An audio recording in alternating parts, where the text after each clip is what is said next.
Hello and welcome to the Voice Vibe. I'm your host Philippe Hall, and today I'm joined by my special guest from Germany, Toni Linke. Hi Toni, how you doing today? I'm doing well. Thanks for asking. Sometimes I say hello and welcome to the Voice Vibe, and I do live close to Las Vegas, so sometimes I feel like, hey, you got your announcer voice on, maybe that's good, and maybe people are just laughing at you, but I can't help it. I was on stage for 30 years, so when it's showtime, it's showtime. So tell me, you're in Berlin or not? No, I'm in Leipzig. Leipzig. Leipzig's beautiful. It is. It is one of the coolest cities in Germany, especially as a tourist. If you've never been there and you go to the city and walk around, it's like, wow, this place is cool. Yeah, there's also nice underground culture. I go to the opera pretty often, which is not what I mean by underground culture, but I actually prefer the underground culture. Cool.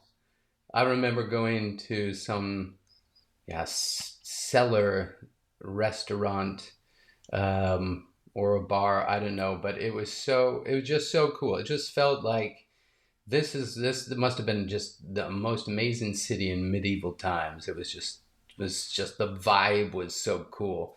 And don't you have like your own special like black beer over there in Yeah, Leipzig? yeah. But I usually only drink in combination with soda, so it's like lemon uh, beer, whatever you call it. Yeah. Um, I don't know that Americans do that very much, but I know Europeans will mix, Yeah, especially Germans. especially Germans.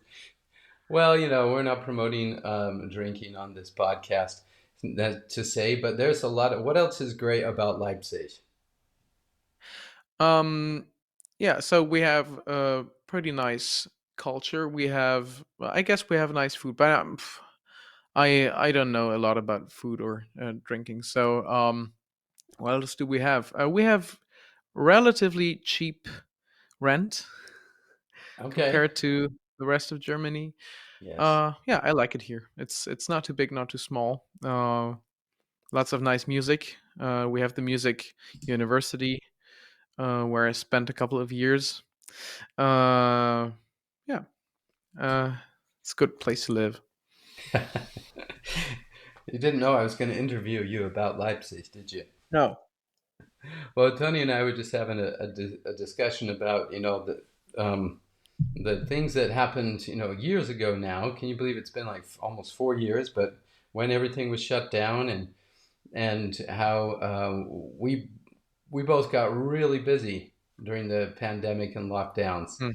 So, so a lot of things have evolved for you the last 4 years. Tell us a little bit about your past, um, your music evolution, and then your Hmm. singing journey, and how you uh, when you decided to teach. And I've followed a little bit of. We've been loosely in contact here and there for a few years via a lot of the master classes and live streams I was doing, and I noticed you were following and asking very good questions. So like this guy's hungry and he's quite intelligent about his questions. He is researching. But how did you get into music? I see, I mean, just behind you, I know you have a plethora of instruments. So yeah, tell us a little bit about it. So, I started playing violin at age 6, um, and that's my oldest instrument, so to say. The one I have spent most of the time on. It's not the one I play best, though. um, I've also tried to teach myself playing the guitar, the drums.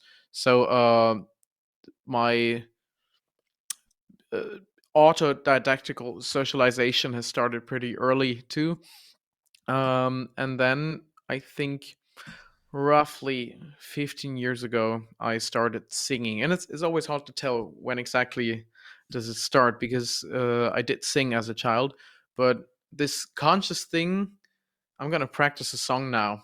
I think that started at around age 12 maybe, right? So that was an interesting time because I had just gone through the voice drop, so to say, and I never had singing lessons until I started studying as a teacher in schools, just a teacher training program with a musical focus.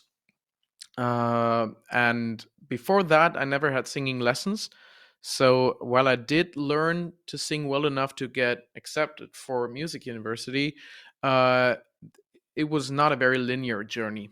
Hmm. I don't know if it would have been more linear, faster, more efficient, whatever, if I had a teacher. But uh, that's still the way I kind of learn, even though I've taken a lot of lessons in the university context. Outside of it, I've watched a lot of singing content. I've read a lot of papers. I'm a bit of a nerd about this.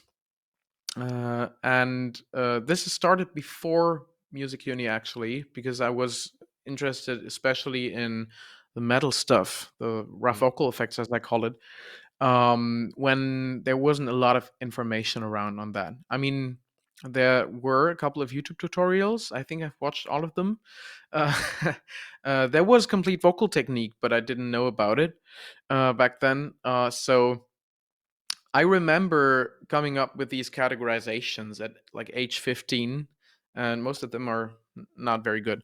But so this process had started quite Yeah. early, and then through music university, um, I came in contact with still voice training, for example, other let's call them deconstructive vocal methods like complete vocal technique also. And in 2019, I started teaching a bit on the side, just normal popular singing lessons, very cheap, not very ambitious. But then, so now I'm actually starting to answer your question. In 2020, when uh, we all didn't really know what the next couple of months would look like, I started finally recording my rough vocal effects tutorial series, which I had thought about doing for a couple of years. Not in order to attract a lot of students, but just to finally Yeah. do it, and to not be bored in my apartment and so on.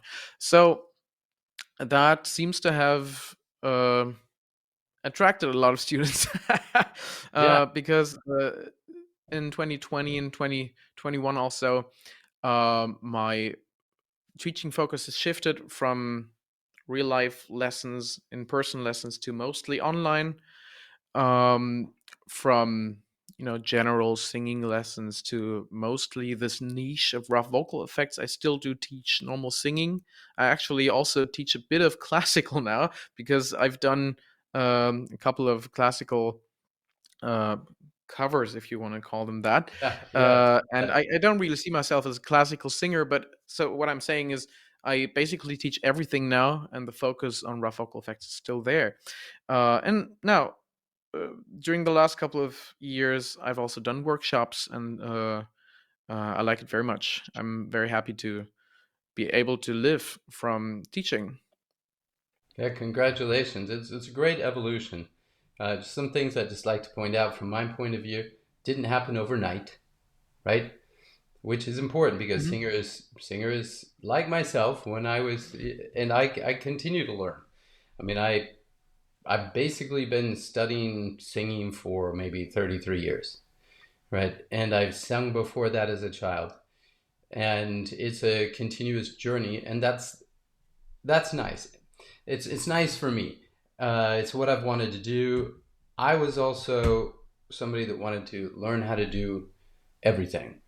Of course, I've realized over 33 years, you can do a lot of things very well, but you just never can do everything at the same level. I like to tell my kids, you can do everything in life, just not at the same time. So you've got to have your phases, and you develop through and continue to learn and progress. I think it's really interesting. There's a when I don't in my teaching teach a lot of what I consider music theory or uh, musicality, even though it I do in coaching performances, but it's you started out as an instrumentalist. I started out learning to play piano and some things. I'm not a great pianist by any means, but this is a very important element of the ear training of learning how to hear music, listen to music, and I think is very very valuable. Some people do that with the non-traditional way. They just listen so much and mimic so much that they're training themselves without even knowing it. Most of us do. Most of society is listening to music. So there's some ear training there. Otherwise, we wouldn't know if somebody was singing off, right? We Mhm. wouldn't even recognize if they were off key or flat or anything. But we do hear a ton of music as just everyday citizens in our world. And even if you go to countries, like I've been in some countries that didn't have as much. I've been in, what has amazed me in Cuba was everybody's listening to music.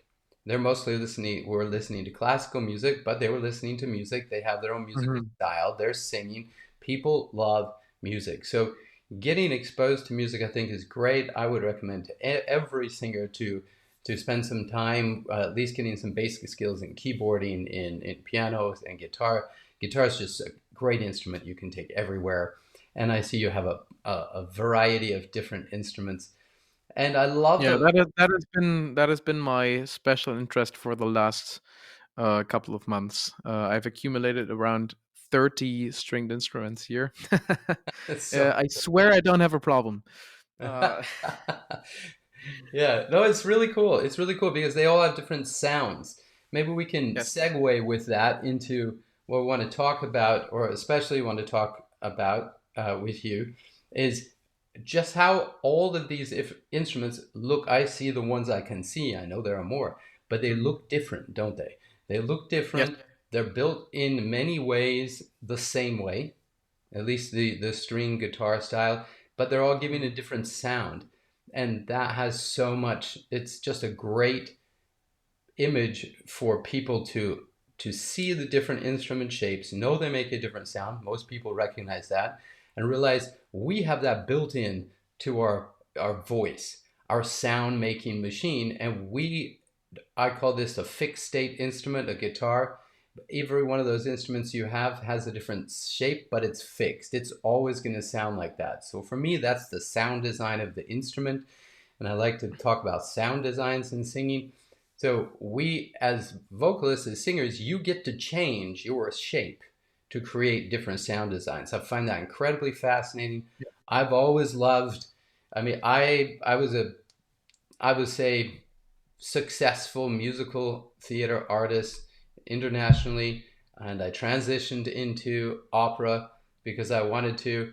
In between, I sang rock concerts, a lot of pop concerts, but I often said, and I still say, in my next life, I'll come back with long hair and be a metalhead. I just love. I really have a love for metal, and I'm definitely. I would say probably I'm a good teacher of vocal effects, but it's I have not taken it to the level you've taken it to. And so, and I have people. You're on the short list of teachers that I'd actually refer people to. I haven't done that yet. It just happens to be at the moment. Not a lot of people are contacting me for effects. 3 years ago, I had quite a few people. It just kind of goes in phases. Mm. But let's talk about it. I think I remember thinking nobody can sing like that and maintain their vocal health. I always thought that. I thought they were always trashing their voices, and yet I was really fascinated and really wanted to make those sounds. But I was afraid. Here I am, a professional musical theater singer, opera singer. The last thing I wanted to do was trash my voice. Yeah. I had to perform that week. So, and many times a week. So there was a big concern. I was very timid in the beginning going into that. So if you're doing heavy metal effects, if they're light distortions, which we hear all over in all kinds of music today. And if we want to get into the rough effects to just sound awesome, I love it. Uh, are we going to trash our voices? Is there a way to do this healthily? There's definitely a way to do it. I like to say sustainably. I mean, you're the native speaker. Health is Sustainably is a always an great word. interesting. It's a great Yeah, word. health is always an interesting topic because um, it's not healthy to make these sounds the way it's healthy to whatever eat an apple a day. I mean, apart from maybe psychological, uh, mental health being improved by vocalizing a lot, but it's also not inherently unhealthy. The question is, how efficiently do we do it? uh, how long can our voice sustain these sounds? And of course, we want to do it as long as possible, which we get by finding out which ways work well, which ways feel comfortable, which ways are more reliable, which ways can we do more consistently. And for some people, it's quite intuitive. I always meet these self taught rock and punk singers who can scream and do like pretty extreme sounds. I mean, I teach rough vocal effects, but sounds that I would call extreme. They can do that for a while, and they don't have any complaints, any discomfort. But for other people, it's not that intuitive. So it is possible to hurt yourself with rough vocal effects. I don't know if the chance of risking vocal damage is actually higher than in any other singing style, but it is there. So for rough vocal effects, as well as for any other kind of voice usage, we always have to trust our body. And of course, it's not just this intuitive search for okay, which coordination does not feel bad, um, but there's also some logic to it, and you don't have to be a nerd about vocal effects to use them, but you can uh, come to my lesson or to any other vocal effects expert, because they usually have these recipes, let's say, that tend to work better. It's still your personal responsibility to listen to your body feedback, because it's not like, okay, use this amount of twang and you're totally safe, Hmm. right? Um, it's more like your chance of being safe is much higher if you do that. Now let's try. And interestingly, I also meet people who break these rules, Hmm. and apparently they're a bit more resilient. So it's a very personal thing. This health topic. Yeah, I do. I get on. I can get on board with what you're saying. Uh, to promote your vocal effect or rough vocal effects going promote your vocal health are rough vocal effects going to be helpful. It's not like eating healthy. Yes, I get that. So we want to do it sustainably, and so you can switch back and forth. And like I said, you're doing some classical covers because you obviously enjoy that, and you're doing a good job with it. You are. I mean, I Thanks. that's part of my profession, so I hear differently than other people, but you're doing a really good job with that, and I enjoy that. And we get, I think I've noticed some singers, well, what helped me personally, let's just say me personally, when I was growing up, me and my friends, we would basically mimic sounds all the time. We would be in the forest trying to mimic sounds of birds and other animals and fool our friends into thinking that it was that. We would watch the ancient Lord of the Rings cartoon version and make the orc sounds, and we made so many sounds. We were constantly experimenting with our voices, and I feel like that really helped me gain an awareness of how to position things. This impersonal perception, like mapping out inside of your mouth what does which and how and what this feels like. And of course, we messed up many times, right? You start Hmm. coughing, it hurts, and that's your first signal to stop. But I think it's experimenting with sound is really fun. My daughter, she's a sweet little girl. You know, she's just feminine. She's sweet. When she was a little girl learning how to speak, she would sit at the lunch table and she would just go and make these Yeah. weird sounds, experimenting with her voice. And my wife would get so upset. She's like, "No, no, don't make that sound, honey." I'm like, "Go, girl, go, Yeah. follow your voice." I've just today seen a short video of how, I don't know actually what the profession was, but like a voice scientist in the furthest sense, um, talked about how babies don't actually make random noises; they sing. Hmm. Those are rhythmical or melodic exercises. It's an exploration of registration and so on. When they do Hmm. and it's like, okay, I mean, I do that all the time. um, and it's not that different. So maybe we've started singing before we've started talking. And I think actually before we started singing, we started screaming. That's the Yes. first thing that we hopefully did. Uh, but yeah, I think the people who usually come to vocal lessons aren't the ones who find it extremely intuitive. The people who can just do it without any problems don't need vocal lessons. I mean, they could come to a teacher to work on repertoire, but what I do, and I think it's similar to what you described, is I work on technique with people. I'm not really looking that much into songs, into expression, and so on. It's more of a side topic, and usually the stuff that makes people cough or even just have the scratchy or even just tickly feeling. It doesn't always have to feel, super uncomfortable, but anything that's different from what your voice usually feels like, the neutral sensation, that usually comes from an imbalance of airflow and air pressure. Now, this sounds a bit theoretical, but I can use a very high airflow if I use a low pressure and a low volume. So I can make breathy sounds and I can even make breathy distortions. Yeah! Without wrecking my voice. But if I try to do that too loudly, I'm going to do it just once. Yeah! This is not going to feel too good. Hmm. That doesn't mean I cannot do loud distortions, though. I just have to reduce my flow. I can have a high pressure. In Germany, especially, you often learn in singing lessons that you shouldn't use too much pressure. But, the question is, what is too much?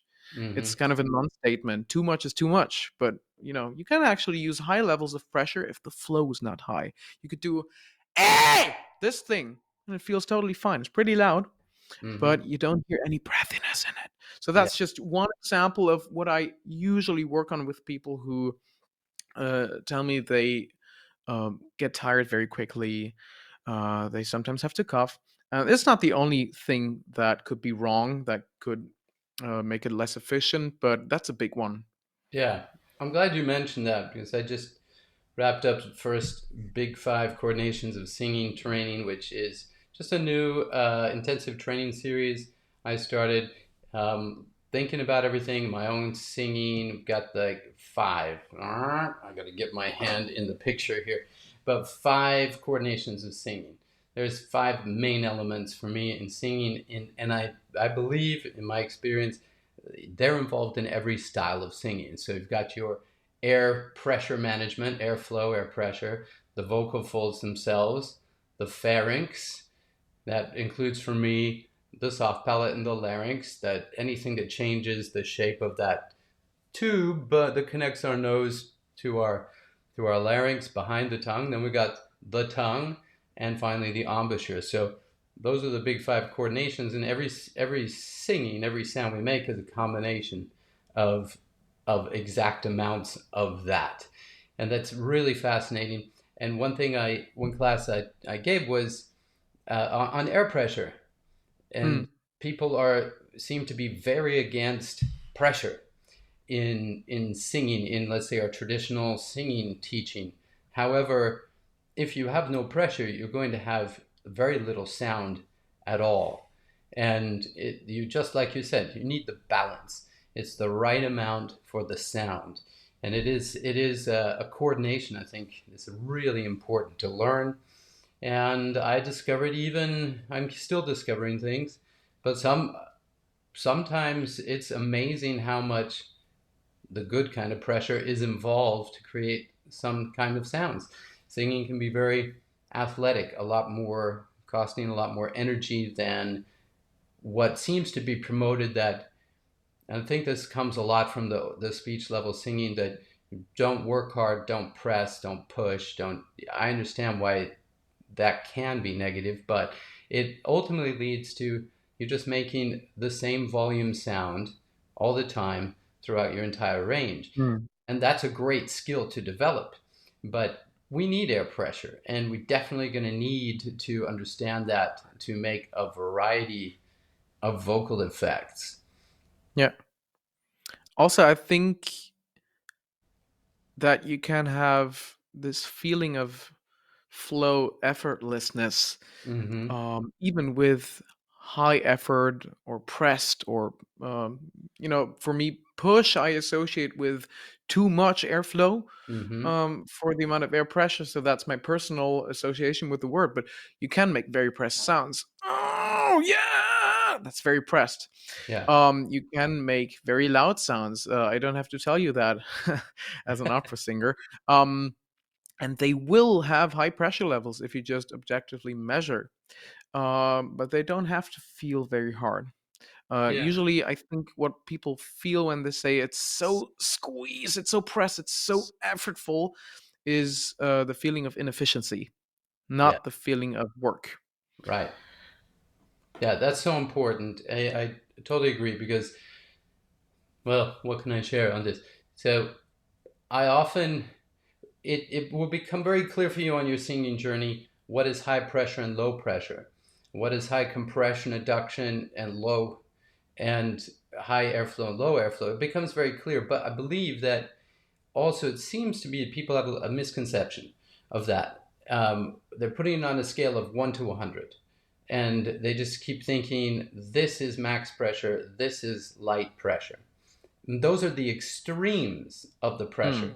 But really, where we live and everything we're doing singing, where it feels good, is actually probably for me within the center 10% range. It's definitely more Mhm. pressure, but it's not 90% more pressure. It Yeah. seems to me to be about 7% more or 5% more. And sometimes just 1% difference makes all the difference. So it's much more subtle, but I like the singers to explore the max range so they figure out, okay, this is where you don't go because it Yeah. doesn't work. And let's get you centered in on here.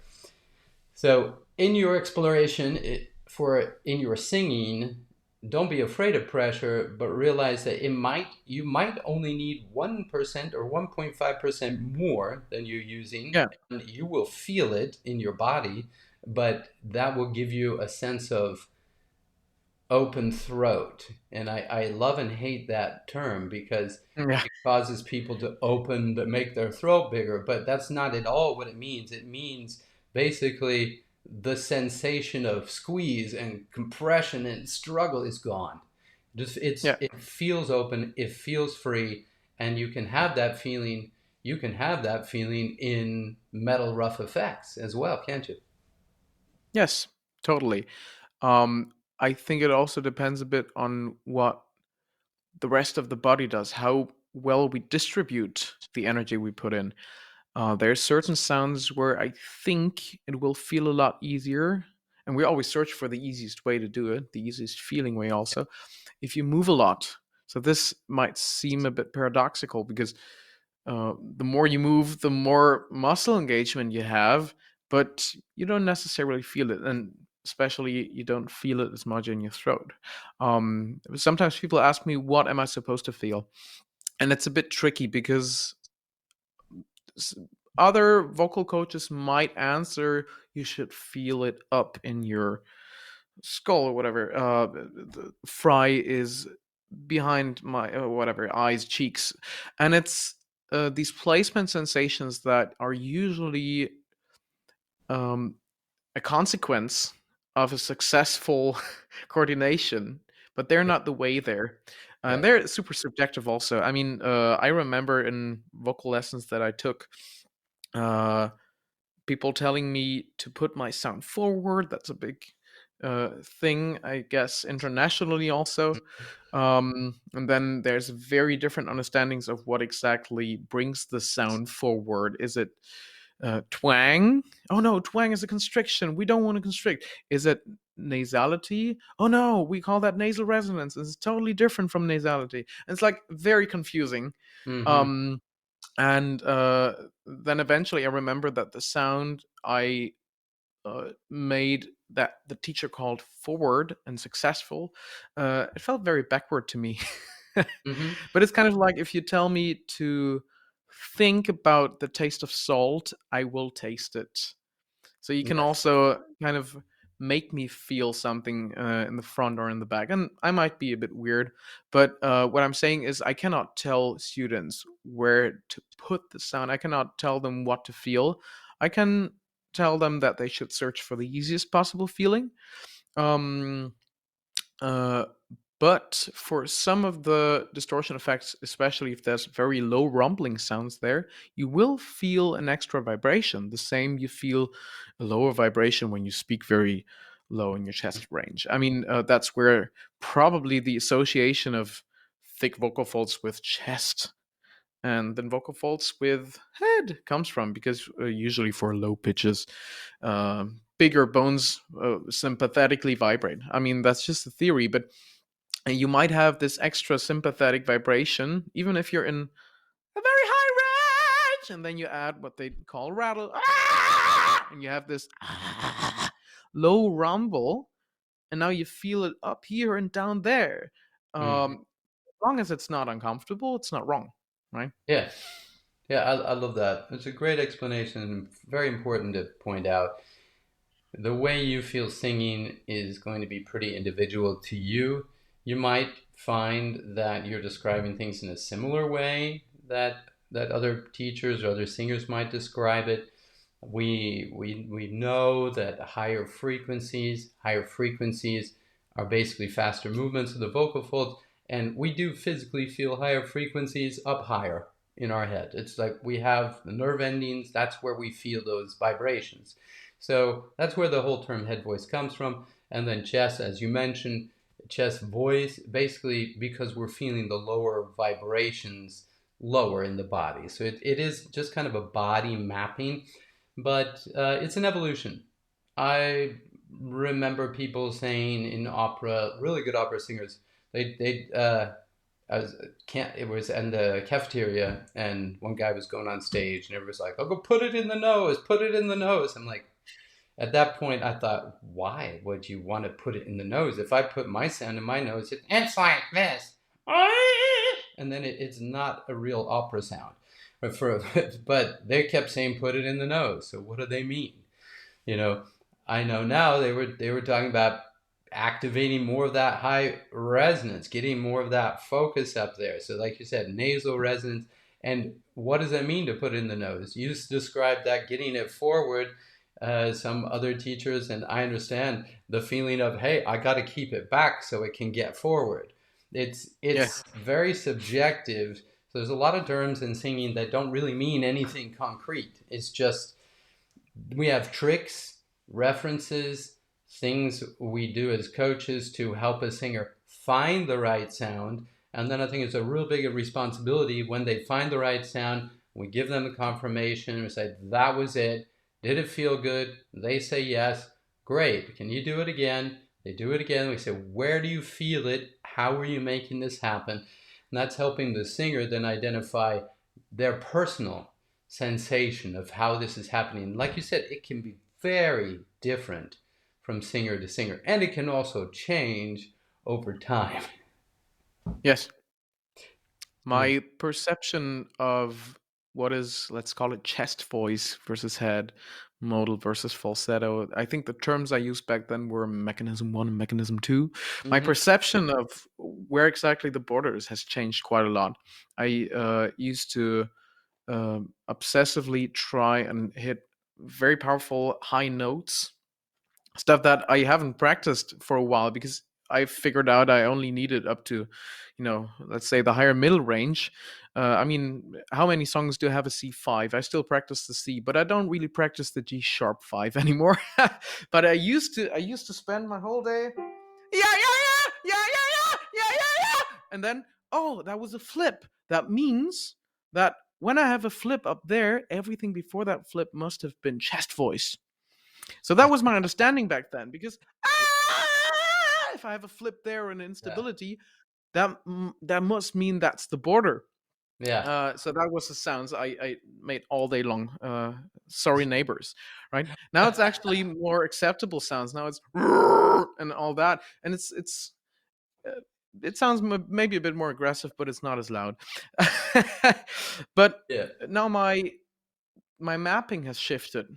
I don't think about these as, typical in one or in two anymore. I don't really think about it as chest voice. You could call it a mixed voice. I understand if you say mix is kind of misleading because you're not mixing anything, but it's like there's many different lenses through which you could view these sounds, is what I'm saying. And probably my understanding of how I'm approaching the high range will change within the next couple of years. Hmm. And, always. Yes, it's an evolution. So as you're learning to sing, as you're working, I mean, as you're coaching, I think it's a great thing to have guidance. It gives you some security. It gives you some peace of mind. It gives you another set of ears, gives you some confirmation to help you progress faster. Yeah, you can figure out a lot of things on your own. There's a lot of information out there, but most people don't figure everything out on their own. And why should we even try? I mean, it's just going to be so much nicer if you have a good guide, a good coach to just give you feedback and help you and help you avoid the pitfalls that are common, the other singers make, the pitfalls that the coach has made. And that can be just so beneficial to accelerate you on your journey. It's still going to take time. Definitely going to take time. For your perception is going to evolve, how you feel things is going to evolve, and it takes time just to sort through all this terminology, understand that if somebody's saying mix and someone's saying head belt and someone's saying curbing and someone's saying reinforced falsetto, that it might all be the same thing. But in the beginning, it's like, I gotta find my mix. Well, to this day, if you ask 10 different really leading coaches, you're going to get nearly 10 different answers. You're gonna get 12 different answers. Yeah, So, it's really like that, depending on the day also. yeah. So it's very interesting. So also with our effects, we have a lot of noisemakers. I like to just call them noisemakers. So maybe we can just talk about this because I'm sure you and I we can enjoy a nice conversation for probably another 6 hours. We can really get into this, enjoy this, but I think it might be valuable to just map out very quickly. This is going to be superficial. What noisemakers we can get moving in the Yeah, vocal tract to create varieties of distortions yeah, and maybe some of the common names they have. Again, they're not going to be, these names are not in a dictionary and agreed on internationally, but it might help some people realize, okay, I've got different noisemakers. yeah. So let's go from the top down. So From the top down. going So going going in the first noisemaker you've got, I'll just start. You've got your tongue, right? You could have yeah, You've got the rrr, that's a yeah, noise. You've got the back that's interacting with the uvula. Rrr, yeah. okay? So I'm starting at the top and I'm gonna let Tony take over from there. So you could have your epiglottis interacting with either the back of the pharynx, which actually Gregory West has found out. It's not well researched yet, but you can have the epiglottis vibrate against the back of your pharynx, and it will make a very low rumbling sound. Is it I don't like hear the that in music very German often. ach? Is it kind of like the back ach, No, or is it that more has of the tongue uvula? yeah, I hear my uvula, and the epiglottis versus pharynx thing. It has a lot of airflow. Uh, it's like a very annoyed sigh. It might have been in there. It's a bit hard to tell because we don't have the endoscope, right? But I've seen endoscopies of it before, and so that's one effect, but it's not a very widespread one. Usually, what we see when people make sounds with the epiglottis is that the epiglottis tilts back towards the arytenoid cartilages, which are at the back end of the larynx, and they all vibrate against each other, and that sounds like this. It's very similar, but it has kind of this Kermit sound to it. And if you add voice, if you add the vocal fold vibration to it, you've got what some people would call growl. Hey, yeah, and you can hear that in Christina Aguilera, um, Louis Armstrong, of course. So that would be something that people have done for a long time, way before rock music. Mm-hmm. um, if we only vibrate the arytenoid cartilages against each other, we get a slightly higher sound like that. It's a bit hard to tell exactly which one is which with these low rumbling sounds unless you look. But for me, I can feel this one. It doesn't require the Kermit voice, so I know my epiglottis is not involved. And if I put truefold vibration, uh, I wanted to say on top of it, but it's actually below it. It kind of gives this rattly sound. So some Yeah. people call it rattle. If you go even one level further down, you have the ventricular folds or false vocal folds, some people call them. And to my knowledge, they cannot vibrate in isolation. I know some people say they can, but I've never seen evidence of it. So I'm gonna demonstrate the false folds together with the true folds, and it sounds like this. Hey, yeah! So you have it in both rock music. Whoa! You have it in throat singing, and it's a slightly more, some people would say focused machine-like sound than the others. The vibration is actually higher. It seems very low in comparison to our normal vocal Yeah. folds, but um, And it can create an I illusion of more intense volume, can't it? yes, it can. It adds more partial tones because now we have two sources of phonation, and that's true for all of the effects I mentioned so Mm-hmm. far. We have now twice the number of overtones. I mean, we have infinite overtones, so you can have two times infinite, but it's definitely a thicker sound, even if it's not louder. The range of volume, especially with distortion, can vary quite a lot. The more pressed you make it, wah, the more quiet it is. That was my speech volume right now.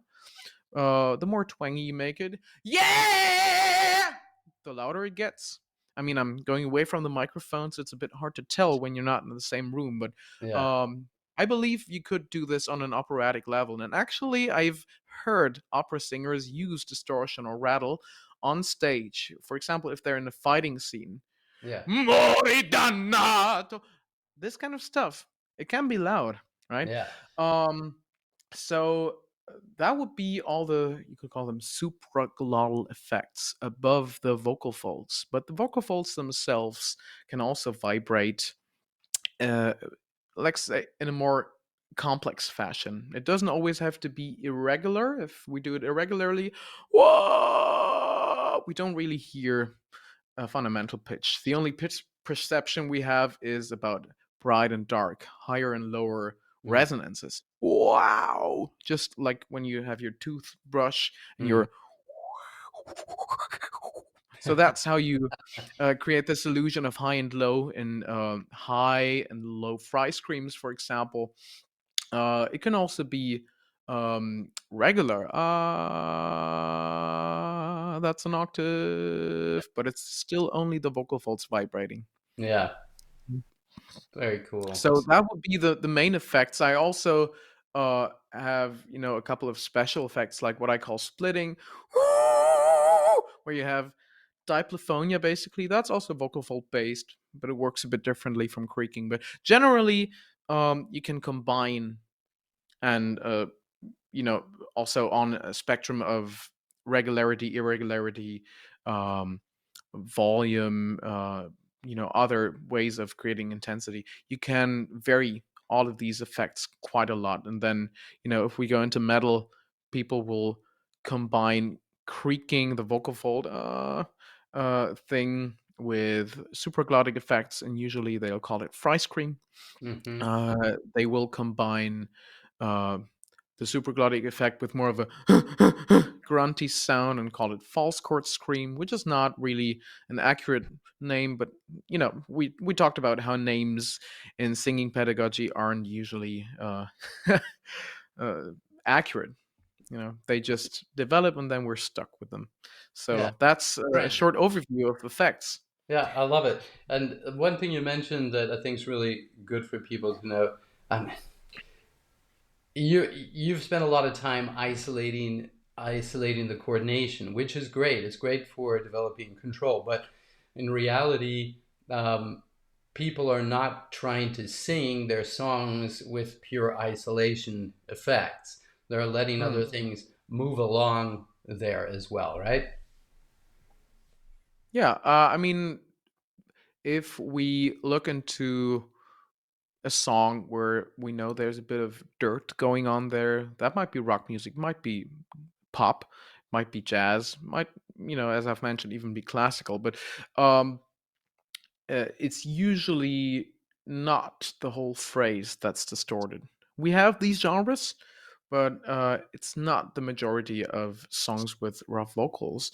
Usually it's one or two important syllables that we want to stress. We all came down like that. And then suddenly we're back to clean, but people don't notice because we've set the expression for the rest of the phrase. Right. And in this case right now, I think I've overpushed my airflow slightly. So if I Mhm. did this exact sound for an hour, I can imagine it would actually be a bit harmful. But, as it's just such a short instance, I make the decision as an artist right now to prioritize uh, the sound over the most efficient way I could get my false folds to vibrate. We are! That's super efficient, but it also sounds a bit machine like. So Mhm. it's like when I work on techniques with people, I don't care about how they sound because the nicest, the most brutal sounding distortion might not be the most efficient one. So we go for the efficient thing. Yeah, yeah, yeah, yeah, yeah. And it doesn't sound too musical, maybe. But if people are able to do the most efficient versions, they can be self-reliant in a situation where they notice, oh, I'm a bit tired today, Mhm. or my voice doesn't feel good. I'm still a bit sick. In these cases, people can choose to go for 100% efficiency, and that's what I want people to be empowered by in my Yes. lessons. I really appreciate that. And you'll notice uh, we shouldn't studio singing is different than on tour singing. And if you Hmm. try and sing on tour like you did those amazing sounds in the studio where you weren't so concerned about efficiency, but rather about the sound, you might not have the same longevity. So again, the training and the coaching can be very, very valuable to keep you safe and give you develop your personal ability to have variations of the same thing for your best days, and then when you just got to get through it because you're sick or and you still have a gig. But learning that coordination training and spending time doing that, I think that's one of the biggest values. Is it just gives you more control. Singing is all about coordination and balancing and staying in an optimal balance and then having fun, being willing to, just for the pleasure of it, maybe break the rules a little bit. But Yeah, breaking the rules as a rule is just going to get you in trouble. Yeah, and you have to know the rules in order to break them. There you, yes, you do. You do. We got to learn our limitations. Um, okay, I want to keep going, but we are going to hop onto a private call. This is the Vibe live stream Vibe voice Vibe podcast, and then we jump into the Vibe private community at the end of these sessions, and then you have the ability or the opportunity to ask me and Toni and other Vibe guests, Voice Vibe guests, your questions, and we actually even do some coaching. So we're going to jump onto that private session. It's a Zoom meeting. The details are in the description if you'd like to join us. One thing I do want to promote is if you are looking for a good solid coach with that's easygoing and enjoyable to work with, look up Toni. He is really good at what he does, and I think you won't regret it. Also, we are going to be doing a Big Five vocal effect training with Aliki, Catriu, and Toni sometime in the future. And we're going to have a lot of fun for all of you who really just want to learn how to spend a whole month on fine tuning some effects, learning to get more control. I'm going to be, of course, teaching, but also enjoying it myself and working. As to wrap this up before we jump on, there was a very popular song went all around the world, and it was "Put Your Lovin'." Can you break that down? What is Yeah. he doing? Is it sound? I mean, you've got a distortion, but he's so good at this consistent timbre the whole time. Hmm. I'm sure you've Yeah. analyzed it. What's your opinion of getting that? Because I notice myself, I'll get if I'm not if I can get it'll get too light on the distortion false vocal side, and then it will get a little too dark into the growl rattle. Mm. And then it gets it's just gonna Yeah, yeah, choke yeah, me yeah, off. yeah. So So what the would you tricky say is thing, a great approach to practicing that? yeah. So the tricky thing about this one is we have a distortion from what I hear, but it's not the cliche. It's not the stereotypical. I just learned distortion. It's not this Yeah. bright sound. It's it has a bit more darkness in it, and I think there's darkness it doesn't necessarily get from a very big boomy shaping. Yeah. I think he gets that darkness from reducing the volume a bit, using a bit of the weightlifting thing, which actually takes away a bit of responsibility from the twang to make Mm-hmm. our distortion safe. So we have like 50% twang, and we have like 50% of this. And now instead of na na na na na na, this very bright sound, we have na na na na na na, and it's a bit darker, but it's Mm-hmm. also a bit quieter. So I think of that as a compressed twangy distortion, and then we have layering of strategies and so on. But with beginner students, I'm going to say don't focus on the exact sound, focus on making the underlying effect comfortable. And we're going to make it easy, and we're going to be okay with it being a bit too bright in the beginning. And then when that gets boring because you're so good at it, you can start adding compression. I love that. That is a great tip. Maybe it's just in the German culture because one of my musical colleagues, he would also say, just sing the song with no riffs, with no variations, as pure as I can, so many times that I'm so sick of it that I'm forced out of boredom to make my own variations. Yeah, It was like nice. really getting really good to the point where, okay, it's good, it's comfortable. I cannot stand to sing this straight anymore. I need to do something. Yeah, that's also a way to make sure that any variation you come up with is right. Yeah.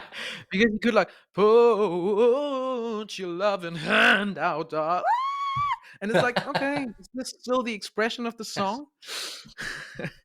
And if you're not sure how much is too much, I mean, it really depends on the context. I like music that is too much, if you want to say it like that. But if you're not sure, I think that's actually really good advice. Make it as interesting as possible without using special tricks. Yes, yes. Well, join us we're going to do this again, and we're definitely going to do a nice intensive online training sometime, and maybe even in person. Last plug, if you're in Germany and you want, or near Germany, you want to come to a live event, I'm actually going to be teaching in person in Germany in Wuppertal. I'll be staying in Essen with some friends, and one of my former clients is now the music director of a school, a music academy in Wuppertal. So he's invited me to come work with his singers, and it's an open intensive. Just send me a DM if you'd like the details. It'll be on the 27th and 28th of July. 2 days, 2 full days. It's going to be a group coaching, some individual coaching. You have an opportunity to do some private one-on-one coaching with me. So if you'd like to join us, send me a DM.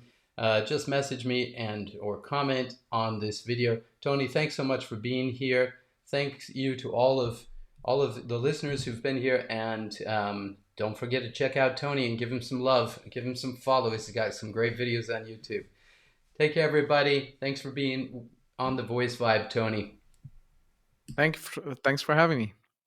My pleasure.